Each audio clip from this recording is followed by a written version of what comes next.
আমাদের একটা শাহরগ আছে, একটা রগ আছে, এই রগটাকে শাহরগ বলা হয়। আল্লাহ পাক রব্বুল আলামিন বলতেছেন, বান্দা আমি আল্লাহ তুমি বান্দার শাহরগের চেয়েও অতি নিকটে। সুবহানাল্লাহ। সম্মানিত হাজিরিন, আমরা জানাম আল্লাহ পাক রব্বুল আলামিন আমার আপনার অতি নিকটে, আমার আপনার শাহরগের চেয়ে অতি কাছে। এখন কথা হচ্ছে, যার ভালোবাসায় আল্লাহ পাক রব্বুল আলামিন এই পৃথিবীকে সৃষ্টি করেছেন, এই পৃথিবী সুন্দর করে সাজিয়েছেন, আমাদেরকে দুনিয়াতে প্রেরণ করেছেন, তিনি হলেন আমার আপনার নবী হুজুর সাল্লাল্লাহু আলাইহি ওয়াসাল্লাম। যে নবীকে আল্লাহ পাক রব্বুল আলামিন সৃষ্টি না করলে তামাম জাহান 18,000 মাখলুকাত কোনো কিছু সৃষ্টি করতেন না। সুবহানাল্লাহ। আমার আপনার নবীকে আল্লাহ পাক রব্বুল আলামিন যদি সৃষ্টি না করতেন, কোনো কিছুই আল্লাহ সৃষ্টি করতেন না। সুবহানাল্লাহ। তামাম নবীর শান শৌকত ইজ্জত কত। আমার আপনার নবী হুজুর সাল্লাল্লাহু আলাইহি ওয়াসাল্লামকে কেন্দ্র করে আল্লাহ পাক রব্বুল আলামিন এই ভূখণ্ড সাজিয়েছেন। এত সুন্দর আসমান, এত সুন্দর জমিনকে আল্লাহ সাজিয়েছেন, জান্নাত জাহান্নাম সৃষ্টি করেছেন। যারা জান্নাতি হবে তাদের জন্য জান্নাতের নিয়ামতকে আল্লাহ পাক রব্বুল আলামিন রেডি করে রেখেছেন। কার উসিলায়? আমার আপনার নবী হুজুর সাল্লাল্লাহু আলাইহি ওয়াসাল্লামের উসিলায়। তো সেই নবীকে আমরা কোথায় পাবো? আল্লাহ পাক রব্বুল আলামিন বলতেছেন, আমি আল্লাহ হলাম তোমাদের শাহরগের চেয়ে অতি নিকটে। এখন বলা হলো, আল্লাহ আপনি আমাদের অতি নিকটে শাহরগের চেয়েও। আপনি যেহেতু আমাদের বডির মধ্যে, আমরা যদি আল্লাহ পাক রব্বুল আলামিন যে আমাদেরকে সৃষ্টি করেছেন, যে নিয়ামত দিয়েছেন, এই নিয়ামতের দিকে যদি আমরা তাকাই বা আমাদের নিজেদের দিকে যদি আমরা তাকাই, আল্লাহ পাক রব্বুল আলামিনের ঠিকানা, আল্লাহ পাকের পরিচয় আমরা সহজেই পেয়ে যাব। সুবহানাল্লাহ। এখন বলা হচ্ছে, আমার নবী হুজুর সাল্লাল্লাহু আলাইহি ওয়াসাল্লামের ঠিকানা কোথায়? আল্লাহর ঠিকানা তো আমাদের দেহের মধ্যে আছে। এই দেহের মধ্যে আমার নবীর ঠিকানা আছে কি নাই? আল্লাহ পাক রব্বুল আলামিন আমাদেরকে জানিয়ে দিচ্ছেন, আন-নাবিয়্যু আওলা বিল মুমিনিনা মিন আনফুসিহিম। আল্লাহ পাক রব্বুল আলামিন ঘোষণা করে দিচ্ছেন, আমি আল্লাহ তো তোমাদের শাহরগের চেয়ে অতি নিকটে, আর আমার হাবিব হচ্ছে তোমাদের জীবনের থেকে আরো নিকটে। সুবহানাল্লাহ। আল্লাহ হচ্ছেন আমাদের শাহরগের চেয়ে অতি নিকটে, আর আল্লাহ বলতেছেন আমার হাবিব আন-নাবিয়্যু আওলা বিল মুমিনিনা আনফুসিহিম, আমার হাবিব হলো প্রতিটা মুমিনের জীবনের চেয়ে অতি নিকটে। সুবহানাল্লাহ। তা আমার নবী কোথায়? আমার নবী কোথায়? আমাদের জীবনের চেয়ে অধিক নিকটে।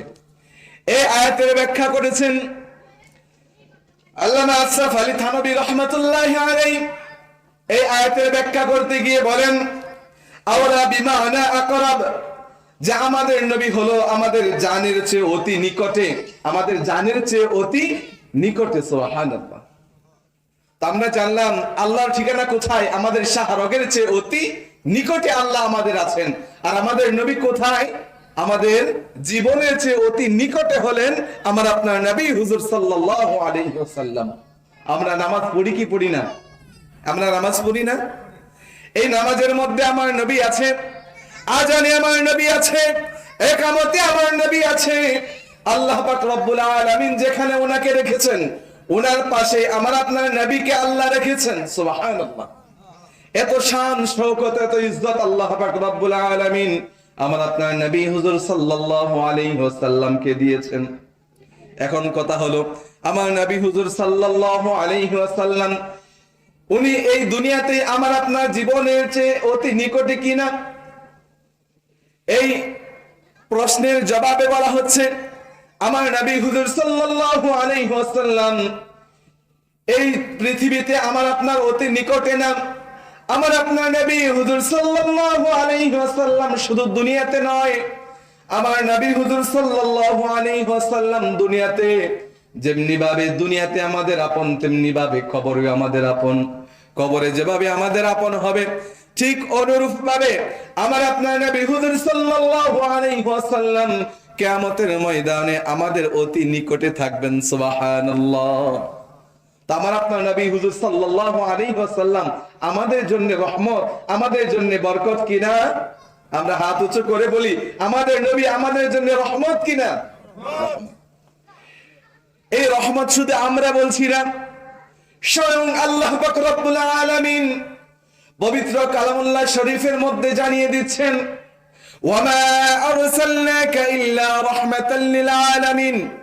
হাবিব, আমি আপনাকে গোটা বিশ্ব জাহানের জন্য, বিশ্বকুল আলামের জন্য রহমত হিসাবে দুনিয়াতে প্রেরণ করেছি। সুবহানাল্লাহ। আল্লাহ পাক রব্বুল আলামিন বলতেছেন, হাবিব, আমি আল্লাহ আপনি রাসূলকে বিশ্ব জাহানের জন্য, গোটা বিশ্বের জন্য, সৃষ্টি জগতের জন্য রহমত হিসাবে প্রেরণ করেছি। সুবহানাল্লাহ। তো এখানে বলা হয়নি যে রাসূল সাল্লাল্লাহু আলাইহি ওয়াসাল্লাম শুধুমাত্র একটি জাতি বা একটি কওমের জন্য রহমত। কি বলা হয়েছে? না, আল্লাহ বলতেছেন গোটা বিশ্ব জাহানের জন্য হলো আমার নবী রহমত। সুবহানাল্লাহ। তো বলতেছিলাম আমার নবী হুজুর সাল্লাল্লাহু আলাইহি ওয়াসাল্লাম উনি দুনিয়াতে আমাদের আপন কিভাবে? এক সাহাবী প্রশ্ন করলো, ইয়া রাসূলুল্লাহ, ইয়া হাবিবাল্লাহ, নবীজি, যখন আপনি রাসূলকে দেখতে মনে চায়, আপনি রাসূলের নূরানী চেহারা আমাদেরকে দেখতে মনে চায়, সঙ্গে সঙ্গে আমরা মসজিদে নববীতে চলে আসি, আপনি নবীজির হুজরা মুবারকে আমরা চলে আসি। আসা মাত্রই আপনি নবীজির নূর মুবারক চেহারা দেখে আমাদের মনের জ্বালা নিবারণ করি, আমাদের যত দুঃখ কষ্ট থাকুক না কেন, ইয়া রাসূলুল্লাহ, ইয়া হাবিবাল্লাহ, আপনি নবীজিকে দেখা মাত্রই আমাদের সমস্ত দুঃখ কষ্টগুলো বিলীন হয়ে যায়। সুবহানাল্লাহ। নবীজি, আপনি তো একদিন দুনিয়ায় থাকবেন না, এই দুনিয়া থেকে বিদায় নিয়ে দিবেন, পরদা করবেন, আপনার কোটি কোটি আশিক উম্মত থাকবে, তারা আপনি রাসূলকে কিভাবে দেখবেন? আপনি রাসূলকে তারা কিভাবে দেখবে? তাদের মনের যন্ত্রণা কিভাবে নিভাবে? আমার রাসূল সাল্লাল্লাহু আলাইহি ওয়াসাল্লাম সাহাবীকে বলতেছেন, সাহাবী শোনো, তোমরা যখন আমি রাসূলকে দেখতে মনে চায়, তোমরা আমার মসজিদে নববীতে চলে আসো, আমার হুজরা মুবারকে চলে আসো, আমার হুজরা মুবারকে, আমার মসজিদে নববীতে এসে তোমরা আমাকে দেখো, তোমাদের মনের জ্বালা নিবারণ হয়ে যায়। শুনে রাখো সাহাবী, আমি নবী বলে দিচ্ছি, তোমরা তো আমি নবীকে দেখার জন্য মসজিদে নববীতে আসতে, আমার হুজরা মুবারকে আসতে, আমি দুনিয়া থেকে বিদায় নেওয়ার পরে আমার কোটি কোটি উম্মত, তারা যদি আমি রাসূলকে দেখতে মনে চায়, আমার ওই সমস্ত উম্মতেরা যদি আমার রাসূলের সুন্নতের ইত্তেবা করে, আমি রাসূলের সুন্নত যদি তারা পালন করে